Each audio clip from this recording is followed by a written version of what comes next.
قرآن مجید فرقان حمید نے ارشاد فرمایا قل بفضل اللہ، اے محبوب آپ فرما دیں جب اللہ کا فضل ملے، وبرحمتہ اور اس کی رحمت ملے، فبذالک فلیفرحوا تو انہیں چاہیے کہ خوشی کا اظہار کریں۔ سورہ یونس کی آیت نمبر 58 ہے، جب اللہ کا فضل اور اس کی رحمت ملے تو خوشی کا اظہار کرو، خوشی کا۔ اسلام مسرتوں کا دین ہے، خوشیوں کا دین ہے۔ نبی پاک سید عالم صلی اللہ تعالیٰ علیہ وسلم کی مسکراہٹ کے اندر وہ حسن تھا کہ کائنات ساری حضور کی مسکراہٹ کی وجہ سے ہی مسکرا رہی ہے۔ حضرت جریر ابن عبداللہ رضی اللہ تعالیٰ عنہ حضور کے صحابی ہیں، وہ فرماتے ہیں کہ جب حضور مدینہ طیبہ تشریف لائے تو میں ملاقات کے لیے حاضر ہوا۔ پہلے دن میں حضور سے ملا تو نبی پاک مسکرا رہے تھے۔ پھر 10 سال میں حضور کو دیکھتا رہا، اور حضور کے وصال سے چند دن پہلے میری جو آخری ملاقات ہوئی تو اس میں بھی میں نے اپنے نبی کو مسکراتے ہی دیکھا ہے۔ اور فاضل بریلوی رحمۃ اللہ تعالیٰ علیہ نے تو اس تخیل کا اور رنگ میں لیا ہے۔ وہ کہتے ہیں حضور کے مسکرانے سے ہی دنیا مسکراتی ہے۔ فرماتے ہیں جس کی تسکی سے روتے ہوئے ہنس پڑے۔ جب حضور ہلکا سا مسکراتے تھے تو رونے والوں کے دل بھی ٹھنڈے ہو جایا کرتے، غمزدہ لوگ مسکراتے تھے۔ حضور کی خوشیاں تقسیم کرتی تھی۔ نبی پاک صلی اللہ علیہ وسلم کا مسکرانا امت کے دلوں کو ٹھنڈا کرتا تھا۔ فرمایا جس کی تسکی سے روتے ہوئے ہنس پڑیں اس تبسم کی عادت پہ لاکھوں سلام۔ اور فرمایا یہ نہیں تھا کہ حضور بڑے تکلف سے مسکراتے تھے، حضور کی تو عادت تھی اس تبسم کی عادت پہ لاکھوں سلام، مسکراتے رہنا، خوشی کا اظہار۔ اسلام بہت ساری چیزوں کا انسان کو پابند کرتا ہے، حدود و قیود میں رہنے کا حکم دیتا ہے۔ صحابہ کرام علیہم رضوان کے ہاں شادی کے موقع پر بارات لے کر کے جانے کا کوئی رواج نہیں تھا۔ حضرت عبد الرحمن ابن عوف رضی اللہ تعالیٰ عنہ جیسے مالدار لوگ بھی شادی کرتے ہیں تو نبی پاک کے بغیر بھی بارات چلی جاتی، کوئی کانسیپٹ نہیں اس طرح کا کہ ڈھیروں بارات لے کے جائی۔ حضرت عبد الرحمن ابن عوف کہتے ہیں میں حضور کی بارگاہ میں آیا تو سفید کپڑے پر پیلا زرد نشان تھا۔ حضور نے فرمایا کیا ہوا، یہ داغ کاہے کا؟ عرض کی حضور کل میں نے نکاح کیا تھا۔ تو محبوب نے جو ارشاد فرمایا اس میں فرمایا بڑی اچھی بات ہے، ولیمہ ضرور کرنا، چاہے ایک بکری ہی ذبح کرنا۔ بارات نہیں لے کے جائی جاتی تھی، ولیمے کا حکم دیا۔ اور بخاری میں نبی پاک نے یہ بھی فرمایا جب تمہیں کوئی ولیمے کی دعوت دے تو جایا کرو۔ اچھا، اب شادی کے موقع پر جو بارات لے کے جائی جاتی ہے تو اگرچہ حضور کی سنت نہیں لیکن اسے ہم حرام نہیں کہتے، اسے ہم ناجائز نہیں کہتے، ہم نہیں کہتے کہ یہ تو نے غلط کیا۔ اگرچہ لے جانا حضور سے ثابت اس مروجہ انداز میں ثابت نہیں، اس طرح ہمارے ہاں جاتے ہیں، لیکن ہم پھر بھی اسے ناجائز۔ کسی صحابی نے اپنے بچے کی شادی پر اپنے گھر میں لائٹنگ نہیں کرائی، لیکن آپ کو دنیا کا کوئی عالم یہ فتویٰ نہیں دے سکتا کہ لائٹنگ کرانا حرام ہے۔ آپ شادی کے موقع پہ ساری گلی سجا لو، آپ ساری چھتوں پہ لائٹنگ کرا لو، کوئی آدمی یہ آپ کو فتویٰ نہیں دے سکتا کہ شادی کے موقع پر لائٹنگ کرانا جائز نہیں۔ کبھی سنا ہے آپ نے کسی سے؟ بولیے، یہ جائز ہے، جائز پیسے ہیں تو ٹھیک، بلکہ میں اس سے آگے بڑھتا ہوں، اس سے تھوڑا اور آگے جاتا ہوں۔ حضرت عائشہ صدیقہ رضی اللہ تعالیٰ عنہ فرماتی ہیں میرا جو کمرہ تھا نا جس میں میں حضور کے ساتھ رہتی تھی اور ایک لمبا زندگی کا عرصہ گزارا، اس میں 3 آدمی سو سکتے تھے، چوتھے کے لیے جگہ ہی نہیں تھی، اور کچا تھا، کھجور کے تنے کھڑے کر کے اس پر کھجور کے پتوں کی چھت ڈالی گئی تھی۔ میں جب ہاتھ اٹھاتی تھی تو میرا ہاتھ اپنی چھت کو چھو جاتا تھا۔ یہ ہے سنت نبی پاک کی، یہ حضور کا طریقہ ہے۔ بتائیے پکے گھر میں، لینٹر والے گھر میں رہنا جائز کہ ناجائز؟ کیوں جی؟ حضور تو کچے مکان میں رہتے تھے، آپ نے کیسے پکا بنا لیا؟ اللہ کی محبوب علی دین کو اس کی اصل بات میں سمجھیں۔ آپ ایسا نہ کریں جس میں انتشار اور امت تقسیم ہو، اس کا اصل مزاج دیکھیں۔ مہندی کے موقع پہ اگر کوئی آدمی 6 دیگیں دال چاول کی پکاتا ہے تو منع نہیں، جائز پیسوں سے پکائے۔ انہیں لائٹنگ لگوائی، کوئی منع نہیں، سارے محلے کو کھانا کھلایا، کوئی منع نہیں، بلکہ نبی پاک نے فرمایا بہترین مسلمان ہی وہ ہے جو سلام پہلے لے اور روٹی زیادہ کھلائے، تو بہترین مسلمان ہے۔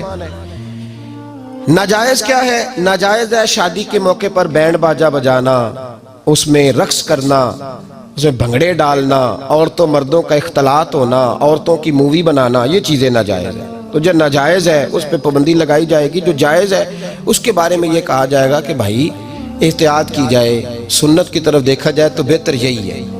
لیکن اگر کوئی کسی آدمی کے پاس جائز پیسے ہوں، وہ 100 کنال کے گھر میں رہے، اگرچہ سنت یہ نہیں، اور یہ تو کوئی فتویٰ نہیں نہ دے سکتا کہ حرام ہے تیرا 100 کنال کے گھر میں رہنا، کہ ہے فتویٰ کہیں آپ نے سنا؟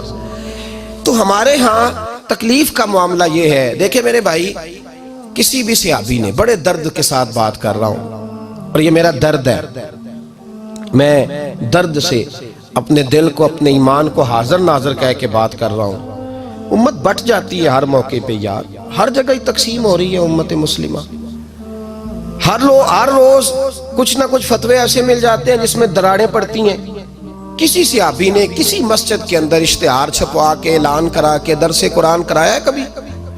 سیرت النبی کا جلسہ، ختم بخاری، مدرسے کا دستار فضیلت کا جلسہ، آپ نے اشتہار پڑھے ہیں نا یہ سارے مکاتب فکر کے، ہوتے ہیں کہ نہیں ہوتے؟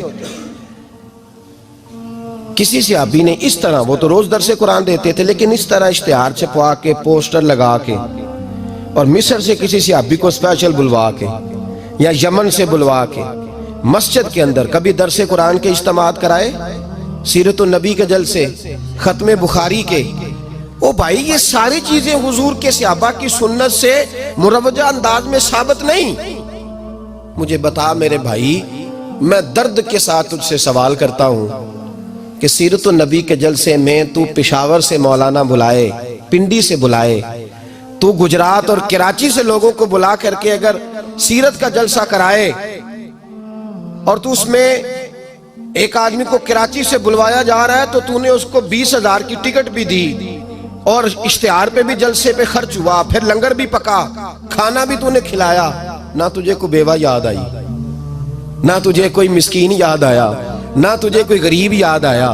حالانکہ کہنا چاہیے تھا نا، یہ جو ₹1,00,000 لگ رہا ہے کسی بیوہ کی خدمت کر دینی چاہیے، یتیم کو دے دینا چاہیے۔ درد کے ساتھ بات کر، سوال میرا یہ ہے کہ وہی کام جو سیرت کے جلسے میں ہوتے ہیں، پہلے تلاوت ہوتی ہے، پھر نعت ہوتی ہے، پھر کسی عالم کا بیان ہوتا ہے، وہی کام صرف نام بدل کے کیا جائے، عید میلاد النبی نام رکھا جائے صلی اللہ علیہ وسلم۔ یہ میں آپ کے ذہنوں پہ دستک دے رہا ہوں، تقریر نہیں کر رہا، صرف دستک دے رہا ہوں۔ او بھائی دیکھو، ایک آدمی وہی کام نام بدل کے کرے تو جائز ہے، اور اگر اس میں نبی پاک کے میلاد کا نام رکھ لیا جائے یا نعت کا نام رکھ لیا جائے تو پھر مجھے اجازت دے میں تجھ سے سوال کروں کہ صرف تجھے حضور کی تعریف پوری لگتی ہے؟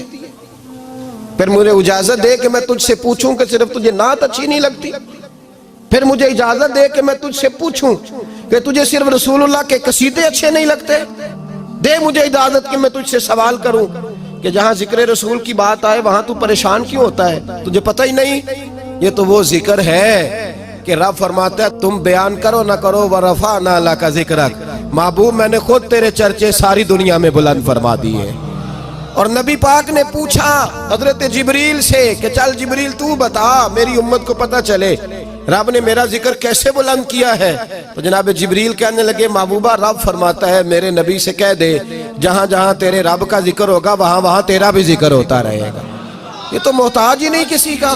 اتنی جلدی لوگ بپھرتے ہیں۔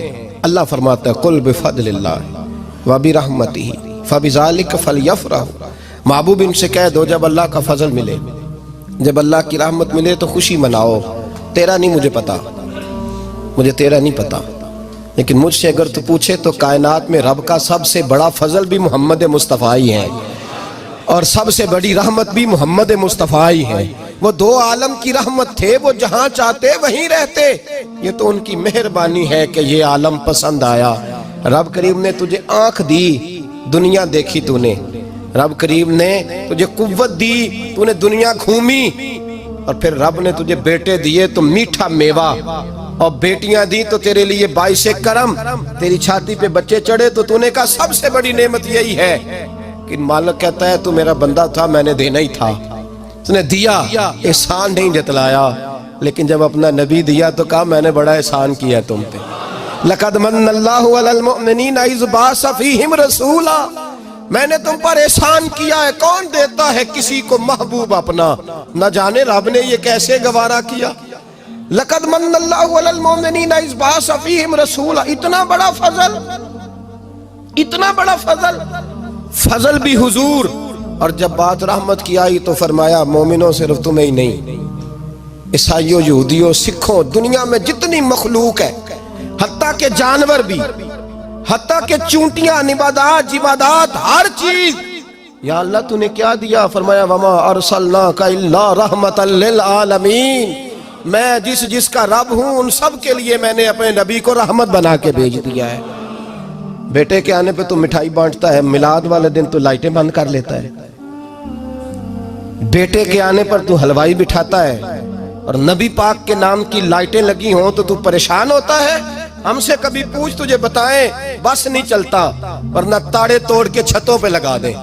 بس نہیں چلتا، فرشتوں کو بھی کہیں آؤ ہمارے ساتھ شامل ہو جاؤ، آمد مصطفیٰ مرحبا مرحبا کا نعرہ لگانا ہے.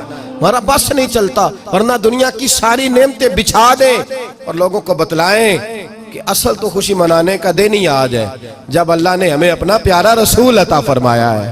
اور ہمارے امام تو کہتا ہے میلاد نہ کر، ہمارے امام نے تو کہا حشر تک ڈالیں گے ہم، حشر تک. یہ 2-4 دن کا تو پروگرام ہی نہیں ہمارا، حشر تک ڈالیں گے ہم پیدائش مولا کی دھوم، اور مثل فارس نجد کے کلے گراتے جائیں گے. خاک ہو جائیں عدو جل کر مگر ہم تو رضا، دم میں جب تک دم ہے ذکر ان کا سناتے جائیں گے.